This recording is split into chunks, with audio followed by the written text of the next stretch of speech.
the reality and bend the virtual horizon. Sit back as we unveil visions inspired by Philip K. Dick. Good evening, Voyagers of the Unknown, and welcome to SL Tonight, where we dive into the fractured visions of Philip K. Dick, the sci-fi rebel who reshaped the genre. I'm Felix Lebesky, your host for Visions of Philip K. Dick, a series honoring a man who spun 36 novels and 121 short stories, each a challenge to what we call real. Born in 1928, Dick drew inspiration from the 1960s counterculture, Vietnam War protests, and pulp sci-fi mags like Astounding. Fueled by amphetamines and a restless mind, he wrote at a manic pace, crafting classics like The Man in the High Castle while with divorce and paranoia. His stories ask, who controls our world and can we ever break free? Tonight, from I Hope I Shall Arrive Soon, we explore what'll we do with Ragland Park, a 1963 tale of a psychic musician bending reality with a song, only to face a corporate cage. Let's see who pulls the strings. In his domain near the big logging town of John Day, Oregon, Sebastian Hatta thoughtfully ate a grape as he watched the TV screen. The grapes, flown to Oregon by illegal jet transport, came from one of his farms in the Sonoma Valley of California. He spat the seeds into the fireplace across from him, half listening to his culture announcer delivering a lecture on the portrait busts of 20th century sculptors. If only I could get Jim Briskin on my network, Hatta thought gloomily. The ranking TV news clown so popular with his flaming scarlet wig and genial informal patter. Culture needs that, Hatta realized. But but their society at the moment was being run by idiotic but peculiarly able President Maximilian Fisher, who had locked horns with Jim Jam Briskin, who had in fact clapped the famous news clown in jail. So as a result, Jim Jam was available neither for the commercial network which linked the three habitable planets nor for culture, and meanwhile Max Fisher ruled on. If I could get Jim Jam out of prison, I'd thought, perhaps due to gratitude, he'd move over to my network. Leave his sponsors Rhinelander Beer and Calabest Electronics. After all, they have not been able to free him despite their intricate court maneuvers. They don't have the power or the know-how, and I have.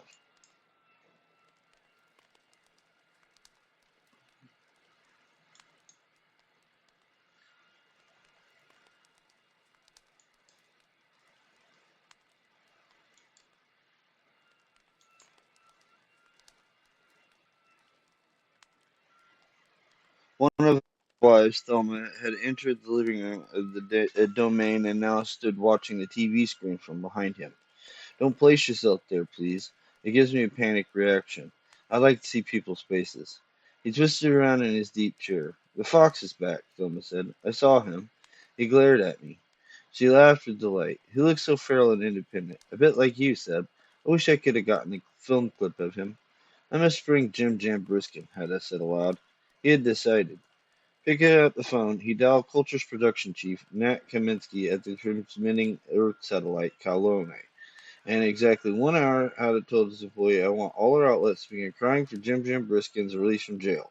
He's not a traitor, as President Fisher declares. In fact, his political rights, his freedom of speech, have been taken away from him illegally. Got it? Show clips of Briskin. Build him up. Do you understand? Howard hung up then and dialed his attorney, Art Havaside. Thelma said, I'm going back outdoors and feed the animals. Do that, Hadda said, lighting an Abdullah, a British-made Turkish cigarette which he was most fond of. Art, he said into the phone, get started on Gingy Briskin's case. Find a way to free him. His lawyer's voice came protestingly. But Seb, if we mix into that, we'll have President Fisher after us with the FBI. It's too risky. Hada said, I need Briskin. The culture has become pompous. Look at the screen right this minute. Education and art. We need personality. A good news clown. We need Jim Jam. Telescan surveys of late had shown an ominous dropping off of viewers, but he did not tell Art Heaviside that. It was confidential. Sighing, the attorney said, Will do, Seb, but the charge against Briskin is sedition in time of war. Time of war? With whom? Those alien ships, you know, that entered the Sol system last February. Darn it, Seb, you know we're at war. You can't be so lofty as to deny that. It's a legal fact. In my opinion, Hada said, the aliens are not hostile. He put the receiver down, feeling angry. It's Max Fisher's way of holding on to supreme power. He said to himself, "Thumping the war scared drum, I ask you, what actual damage have the aliens done lately? After all, we don't own the solar system, we just think we do." In any case, culture, educational TV itself, was withering, and as the owner of the network, Sebastian had to act. "Am I personally declining in vigor?" he asked himself. Once more picking up the phone, he dialed his analyst, Dr. Ito Yusume, at his domain outside of Tokyo. "I need help," he said to himself. "Culture's creator and financial backer needs help, and Dr. Yusume can give it to me." Facing him across the desk, Dr. Yusume said, "Hada, maybe your problem stems from you having 8 wives. That's about five too many."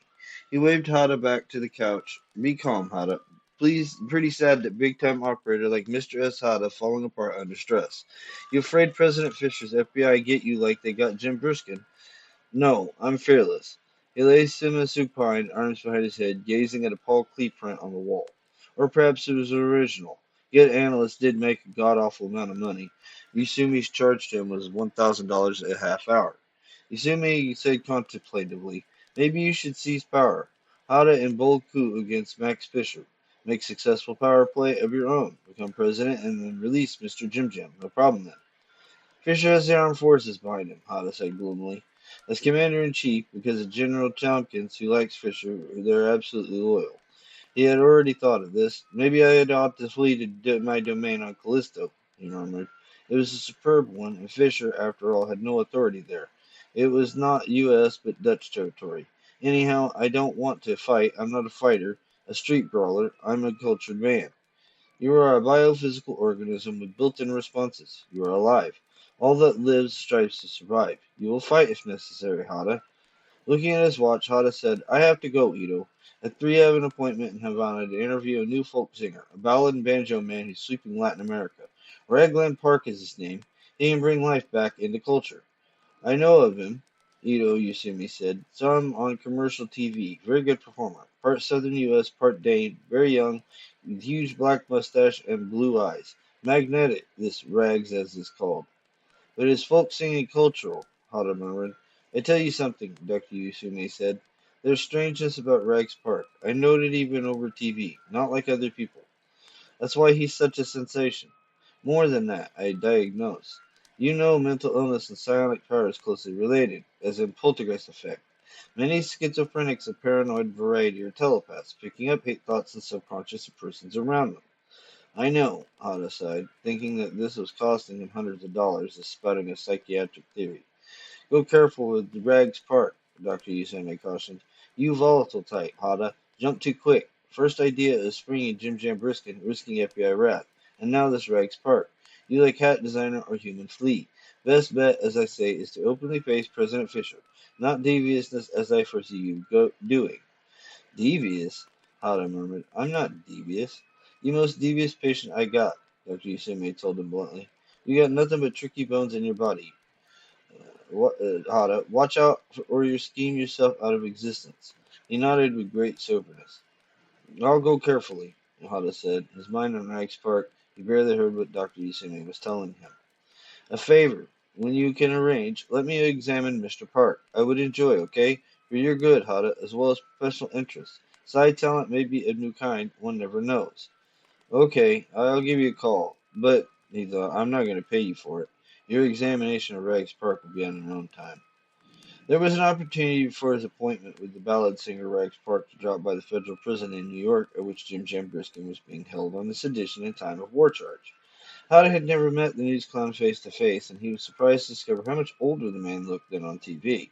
But perhaps Briskin's arrest, his troubles with President Fisher, had temporarily overwhelmed him. It'd be enough to overwhelm anyone. Howard reflected as the deputy unlocked the cell and admitted him. "How did you happen to tangle with President Fisher?" Howard asked. The news clown shrugged and said, "You lived through that period in history as much as I did." He lit a cigarette and stared woodenly past Hada. He was referring, Hada realized, to the demise of the great problem-solving computer at Washington, D.C., Unicephalon 40D. It had ruled as President of the United States and Commander-in-Chief of the Armed Forces until a missile delivered by the alien ships had put it out of action.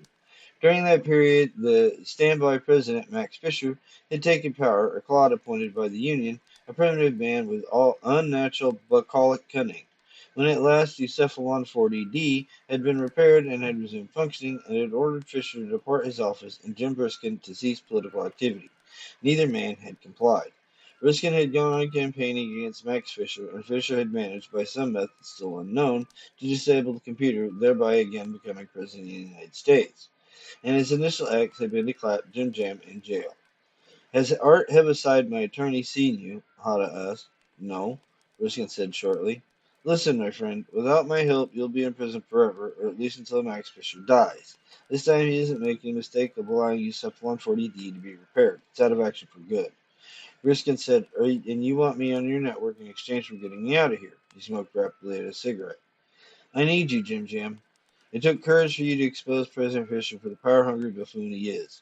We got terrible minutes hanging over us and Max Fisher, and if we don't join together and work fast, it'll be too late. We'll both be dead. You know, in fact, you said it on TV, that Fisher would gladly stoop to assassination to get what he wants. Briskin said, Can I say what I want over your facilities? I give you absolute freedom. Attack anyone you want, including me. After a pause, Briskin said, I'll take your offer, Hada, but I doubt if even Art Heaviside can get me out of here. Leon Late, Fisher's Attorney General, is conducting the prosecution against me personally. Don't resign yourself, Hada said. Billions of years of viewers are waiting to see you emerge from this cell. At this moment, all my outlets are clamoring for your release. Public pressure is building up. Even Max will have to listen to that.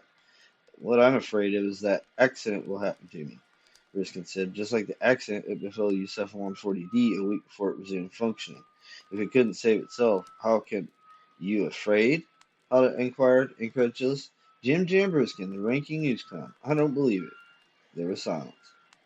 Riskin said, the reason my sponsors, Rhineland van der Beer and Calabest Electronics, haven't been able to get me out is pressure put on them by President Fisher.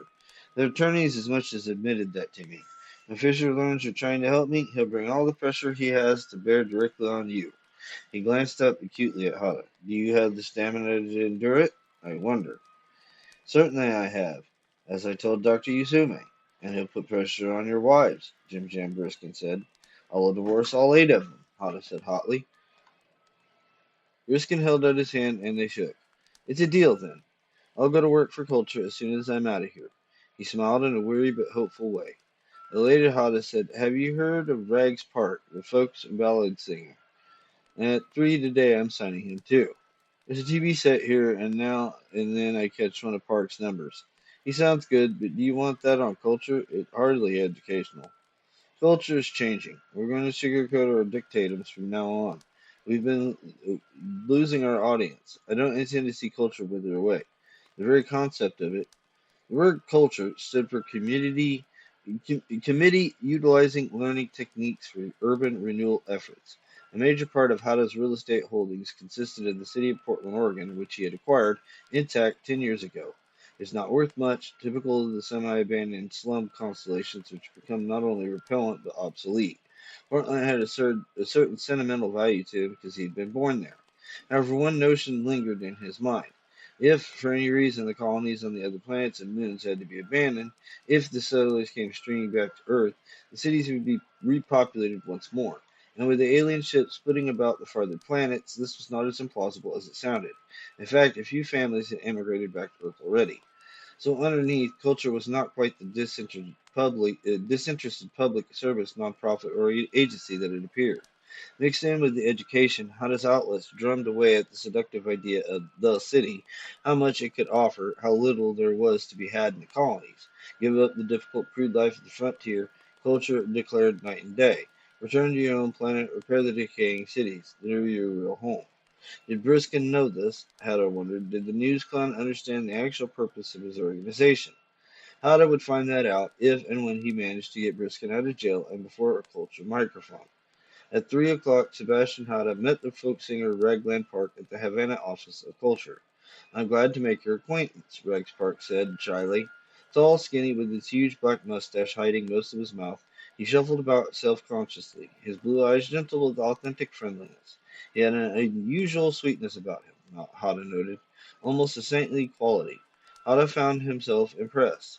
And you play both the guitar and the 5-string banjo, Hatta said. Not at once, of course. Rags Park mumbled, "No, sir, I alternate. Want me to play something right now for you?" "Where were you born?" Nat Kaminsky asked. Hada had brought his production chief along. In matters such as this, Kaminsky's opinion was valuable. "In Arkansas. My family raised hogs." He had his banjo with him, and now, nervously, he twanged a few notes. "I know a real sad song that'll break your heart. It's called 'Poor Old Hoss.' Want me to sing it for you?" "We've heard you. We know you're good." He tried to imagine this awkward young man twanging away over culture in between lectures on 20th century portrait sculptors. Hard to imagine. Rag said, "I bet there's one thing you don't know about me, Mr. Hada. I make up a lot of my own ballads." "Creative," Kaminsky said to Hada straight-faced. "That's good. For instance," Rags continued, "I once made up a ballad about a man named Tom McPhail who ran 10 miles with a bucket of water to put out the fire in his little daughter's crib. Did he make it? Sure did, just in time. Tom McPhail ran faster and faster with that bucket of water, chanting." Rags twanged an accompaniment. "Here comes Tom McPhail, holding on right to that great little pail. Hold on tight, boys, here he come, heart full of fear, faculties numb." Twang, twang, sounded the banjo, mournfully and urgently. Kaminsky said acutely, "I've been following your shows, and I've never heard you sing that number." "Oh, I had bad luck with that, Mr. Kaminsky. Turns out that there really is a Tom McPhail. Lives in Pocatello, Idaho. I sang of old Tom McPhail on my January 14th TV show, and right away he got sore. He was listening and got a lawyer to write me. Wasn't it just coincidence in names?" "Well," Gregg said, twisting about self-consciously, "it seems there really had been a fire at his home there in Pocatello, and McPhail, he got panicky and ran with a bucket to the creek, and it was 10 miles off, like I said in the song." "Did he get back with the water in time?" "Amazingly, he did," Gregg said. Mitzi said to Hada, "It would be better on culture if this man stuck to authentic Old English ballads such as Greensleeves. That would seem more what we want." Thoughtfully, Hag said to Rags, "Bad luck to pick a name for a ballad and have it turn out that such a man really exists. Have you had that sort of bad luck since?" "Yes, I have," Rags admitted. "I made up a ballad last week. It was about a lady, Miss Marcia Dobbs. Listen. All day, all night, Marcia Dobbs loves a married man whose wife she robs. Robs that wife and hurts the Jack Cook's heart. Steals the husband, makes that marriage fall apart." "That's the first verse," Rags explained. "Goes on for 17 verses. Tells how Marcia comes to work at Jack Cook's office as a secretary and goes to lunch with him, and then later they meet late at—" "Is there a moral at the end?" Kaminsky inquired. "Oh, sure. Don't take no one else's man, 'cause if you do, heaven avenges the dishonored wife. In this case, virus flu lay round the corner just for Jack. For Marcia Dobbs 'twas to be worse, a heart attack. Miss Cook's the hand of heaven sought to spare. Surrounded her, became a garment strong to wear. Miss Cook's—" Hodder broke in over the twanging singing. "That's fine, Rags. That's enough." He glanced at Kaminsky and winced. "And I bet it turns out," Kaminsky said, "that there's a real Marcia Dobbs who had an affair with her boss, Jack Cook." "Right," Ragg said, nodding. "No lawyer called me, but I read it in the homopap, the New York Times. Marcia said she died of a heart attack, and it was actually during—" He hesitated modestly. "You know, while she and Jack were at a Motel Satellite love making." "Have you deleted that number from your repertoire?" "Well, I can't make up my mind. Nobody's suing me, and I like the ballad. I think I'd leave it in." To himself, Hada thought, what was it Dr. Yusume said? That he scented psi powers of some unusual kind in Ragland Park? Perhaps it's the psychological power of having the bad luck to make up ballads about people who really exist. Not much of a talent, that. On the other hand, he realized it could be a variant on the telepathic talent, and with a little tinkering it might be quite valuable. "How long does it take you to make up a ballad?" he asked Rags. "I can do it on the spot. I can do it now. Give me a theme, and I'll compose right here in this office of yours." Hada pondered, and then said, "My wife Thelma has been feeding a gray fox that I know, or I believe, killed and ate our best ruined duck." After a moment of considering, Rags Park twanged. "Miss Thelma Hada talked to the fox, built in a home from an old pine box. Sebastian Hada heard a sad cluck, wicked gray fox had eaten his duck." "But ducks don't cluck, they quack," Nat Kaminsky said critically. "That's a fact," he pondered, and then sang, "Hada's production chief changed my luck. I ain't got no job, and ducks don't cluck." Grinning, Kaminsky said, "Okay, Regs, you win. To Hada he said, I advise you to hire him." "Let me ask you this," Hada said to Regs. "Do you think the fox got my rolling?" Gosh, Rex said, I don't know anything about that. But in your ballad you said so, Halletter pointed out. Let me think, Rex said. Presently he twanged once more and said, Interesting problem, Hadda stated. Perhaps my abilities are underrated. Perhaps I'm not no ordinary guy. Do I get my ballads through the use of sigh? How did you know I meant sigh? Hadda asked. You can read interior thoughts, can't you? Yusume was right. Rag said, Mister, I'm just singing and twanging. I'm just an entertainer, the same as Jim Jam Briskin, that news clown President Fisher clapped in jail. Are you afraid of jail? Hadda asked him bluntly. President Fisher doesn't have nothing against me. I don't do political ballads. If you work for me, maybe you will. I'm trying to get Jim Jam out of jail. Today all my outlets begin their campaign. Yes, he ought to be out, Rags agreed, nodding.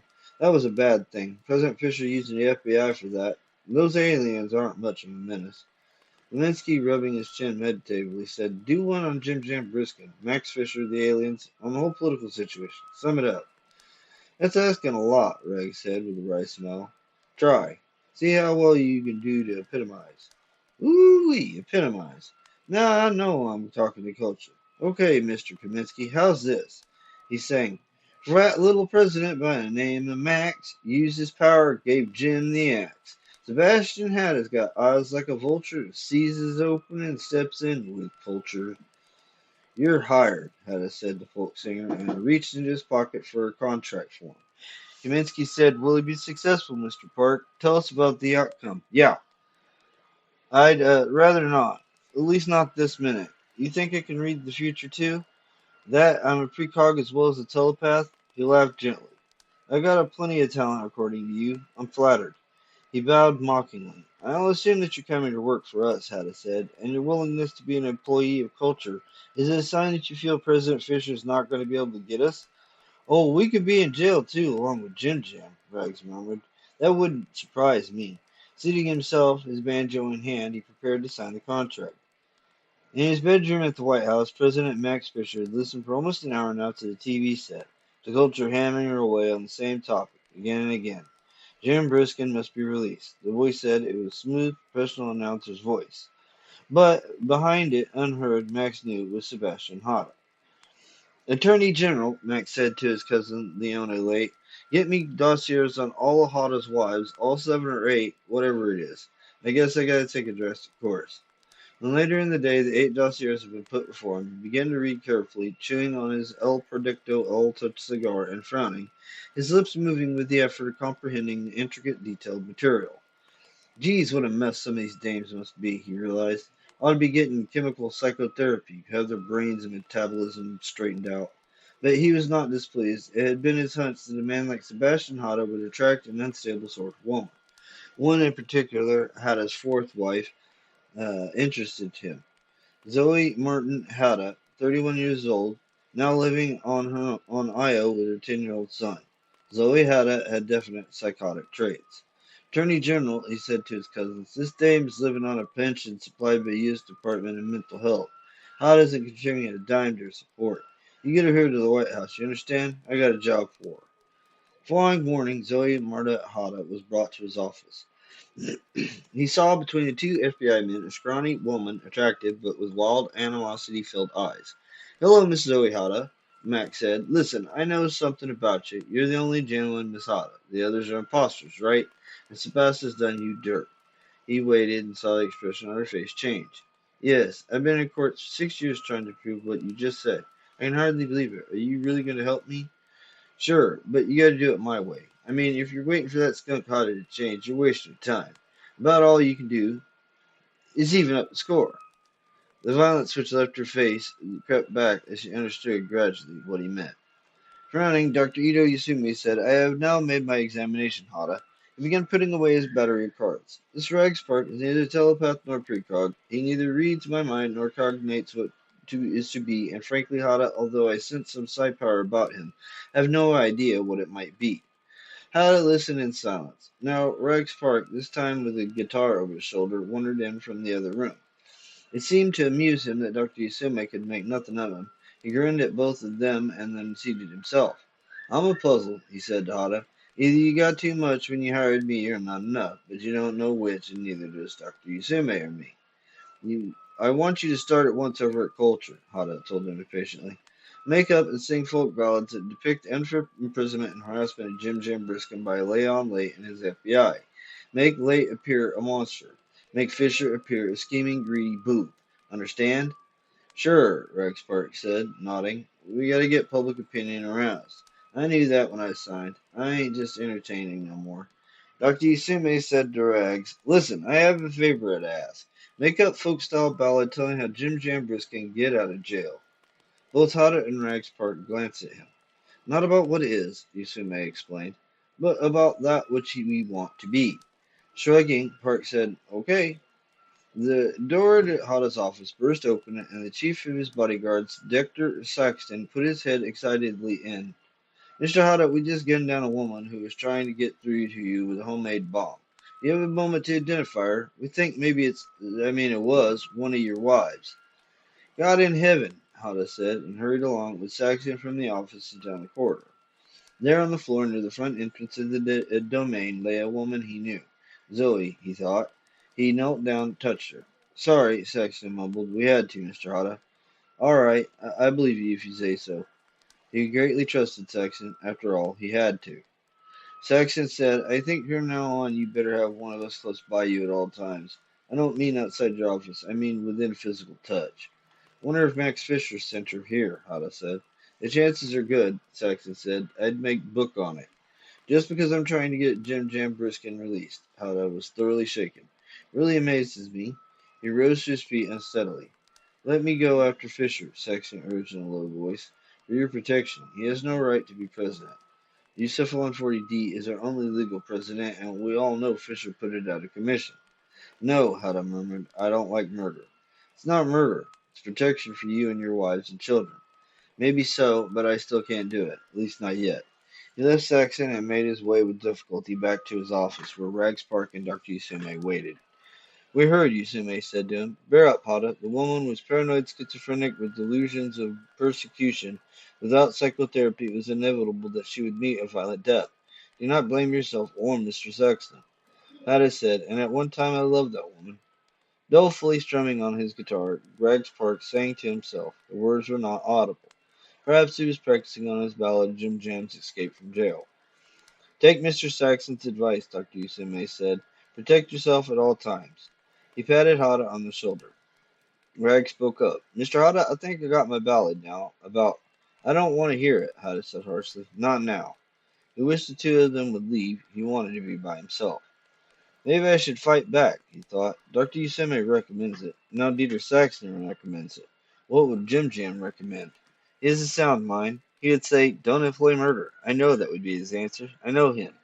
And if he says not to, I won't. Dr. Yusume was instructing Rags Park. A ballad, please, about that vase of gladiola over there in the bookcase. Tell me how it rises straight in the air and hover, all right? What kind of ballad is that? Anyhow, I got my work cut out for me. You heard what Mr. Hada said. But I'm still testing you, Dr. Yusume grumbled.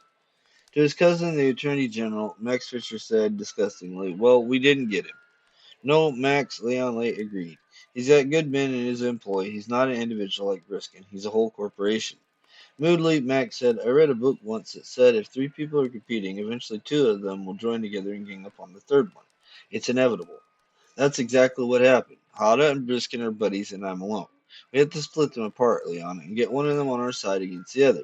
Once Briskin liked me, well, only he disapproved of my methods. Leon said, we'll wait until he hears about Zoe Hada trying to kill her ex-husband. Then Briskin will really disapprove of you. You think it's impossible to win him over now? Sure do, Max. You're in a worse position than ever regarding him.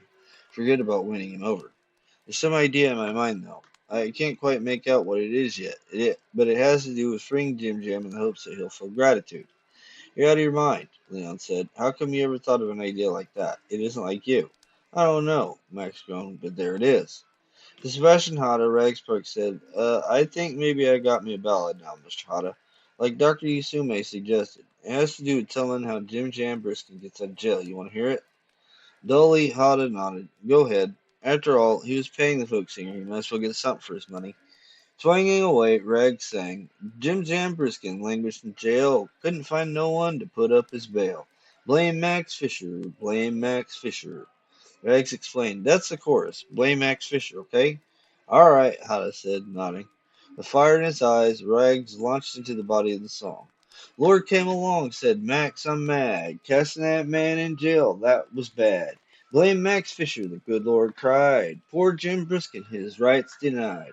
Blame Max Fisher, I'm here to tell. Good Lord say him go straight to hell. Repent, Max Fisher, there's only one route.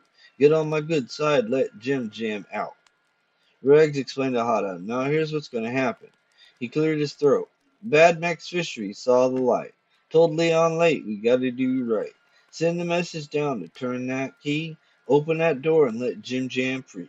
Old Jim Briskin saw an end to his plight. Jail door open now, let's end the light." That's all, Rags informed Hada. "It's sort of a holler type folk song. Spiritual where you tap your foot. You like it?" Hada managed to nod. "Oh, sure, anything's fine." "Shall I tell Mr. Kaminsky you want me to air it over culture?" "Air away," Hada said. He did not care. The death of Zoe still weighed on his mind. He felt responsible, because after all it had been his bodyguards who had done it, and the fact that Zoe had been insane, had been trying to destroy him, it did not seem to matter. It was still a human life, it was still murder. "Listen," he said to Rags in impulse, "I want you to make up another song now." With sympathy, Rags said, "I know, Mr. Hatta, a ballad about the sad death of your former wife Zoe. I've been thinking about that, and I have a ballad already. Listen. There was once a lady fair to see and hear, wander spirit o'er field and star, sorrowful but forgiving from afar. That spirit knows who did her in. It was stranger, not her kin. It was Max Fisher who knew her not." Hatta interrupted, "Don't whitewash me, Rags. I'm to blame. Don't put everything on Max as if he's a whipping boy." Seated in the corner of the office and listening quiet, Dr. Yusume now spoke up. "And also too much credit to President Fisher in your ballads, Rags. In Ballad of Jim Jam's release from jail, you specifically give credit to Max Fisher for ethical change of heart. This will not do. The credit for Jim Jam's release must go to Hada. Listen, Rags, I have composed a poem for this occasion." Dr. Yusume chanted, "NewsClan Nestle's not in jail, a friend. Sebastian Hada got him free. He loves that friend, regards him well, knows whom to honor and to seek." "Exactly 32 syllables," Dr. Yusume explained modestly. "Old-style Japanese type haiku poetry does not have to rhyme as do U.S. English ballads. However, it must get right to the point, which in this matter is all important. Drags," he said, "you make my haiku into a ballad, okay? In your typical fashion, in rhythmic rhythm, rhyming couplets, etc., and so on." "I counted 33 syllables," Rags said. "Anyhow, I'm a creative artist. I'm not used to being told what to compose.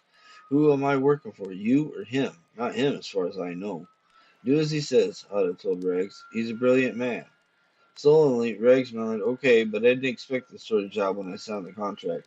He retired to a far corner of the office to brood, think, and compose. "What are you involved with here, Doctor?"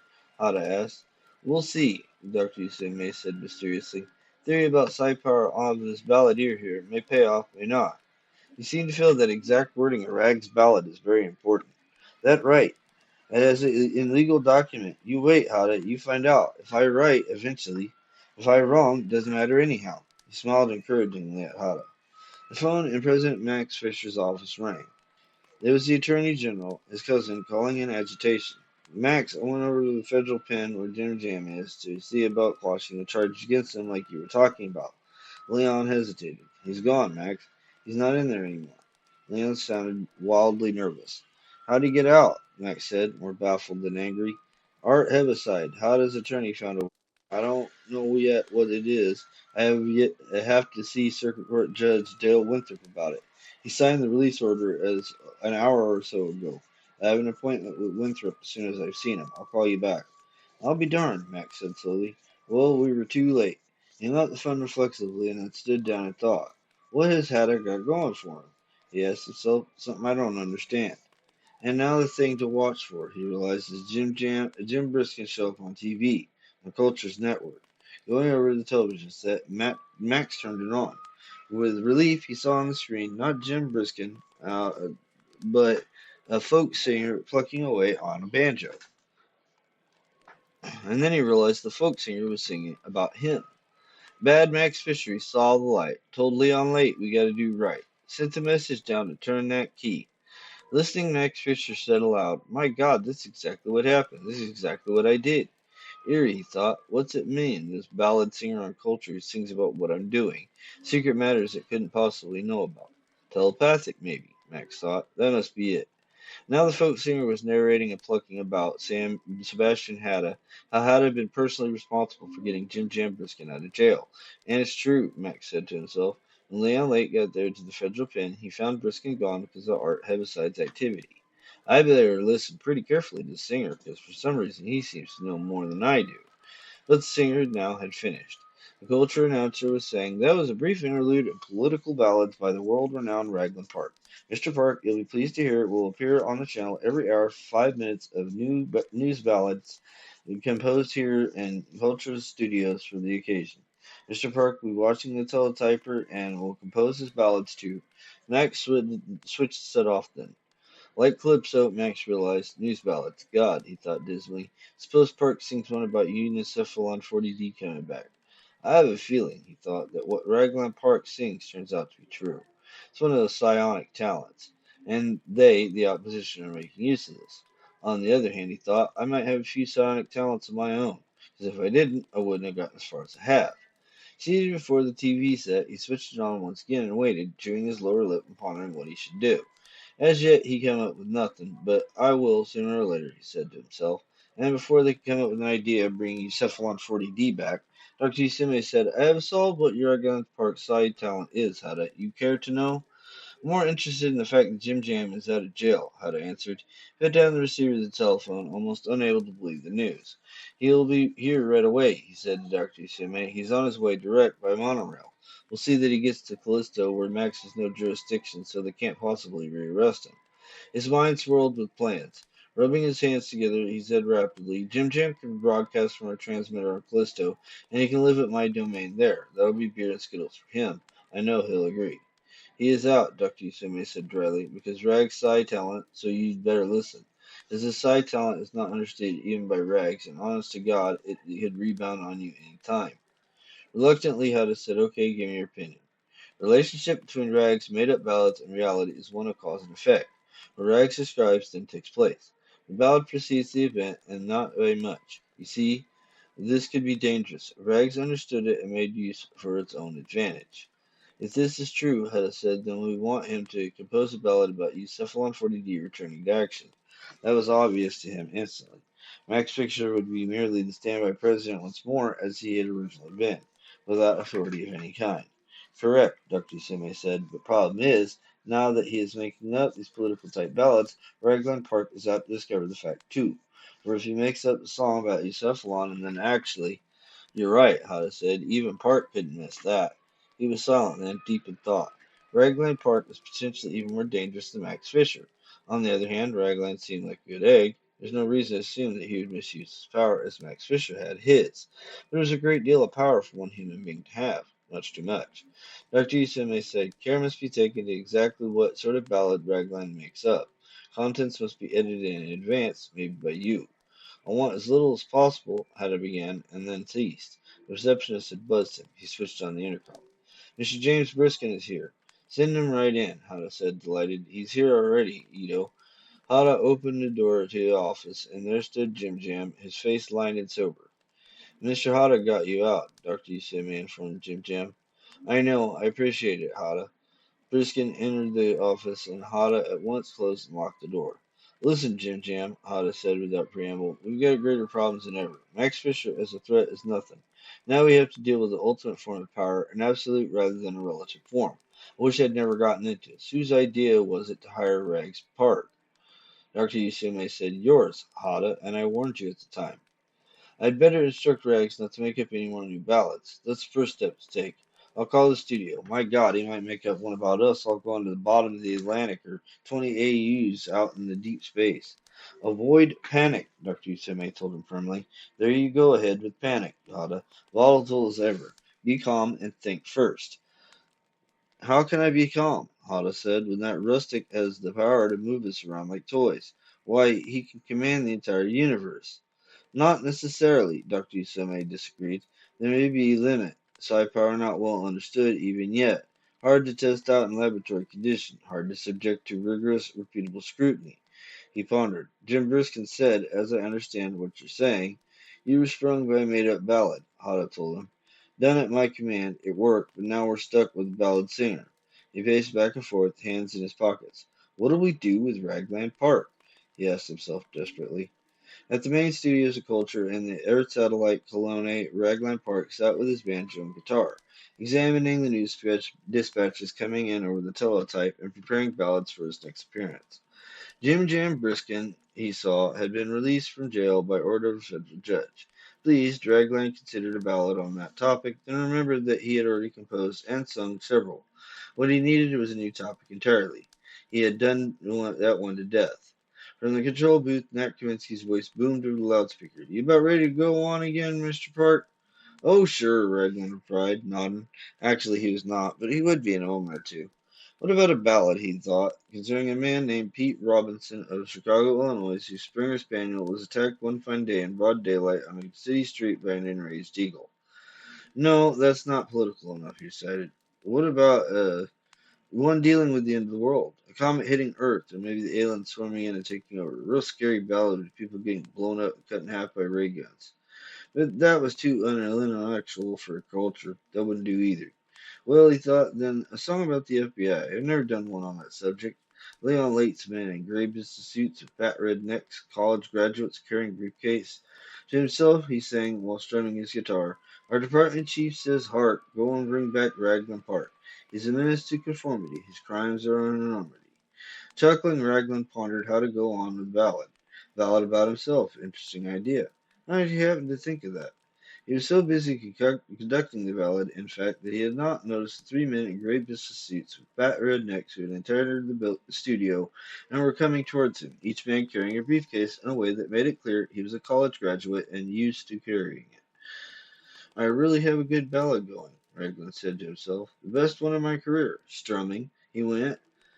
Yes, they sneak up in the dark, aimed their guns, and shot poor Park. Still freedom's clarion cry when they doom this man to die.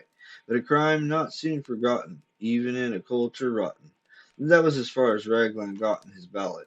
The leader of the group of FBI men lowered his smoking pistol, nodded to his companions, and then spoke into his wrist transmitter. Inform Mr. Late that we had been successful. The tinny voice from his wrist answered, Good. Return to headquarters at once. He ordered it. He, of course, was Maximilian Fisher. The FBI men knew that who had sent them on their mission. In his office at the White House, Maximilian Fisher breathed a sigh of relief when informed that Raglan Park was dead. Close call, he said to himself. That man might have finished me off, me and everyone else in the world. Amazing, he thought, that we were able to get him. The break certainly went our way. I wonder why. Could be one of my sonic talents has to do with putting an end to folk singers, he said to himself, and grinned with sleek self-satisfaction. Specifically, he thought, a side talent for getting folk singers to compose ballads on the theme of their own destruction. And now he realized the real problem of getting Jim Jam Briskin back into jail. And it would be hard. Hada is probably smart enough to think of transporting him immediately to an outlying moon where I have no authority. It'd be a long struggle, me against those two, and they will beat me in the end. He sighed. A lot of hard work, he said to himself, but I guess I gotta do it. Picking up the phone, he dialed Leon Lake. That was What'll We Do with Ragland Park, a story born from Philip K. Dick's 1960s Whirlwind. By 1963, Dick was in Oakland, churning out novels like Martian Time Slip and Dr. Blood Money, inspired by the era's upheaval, hippies, civil rights, and fears of nuclear war.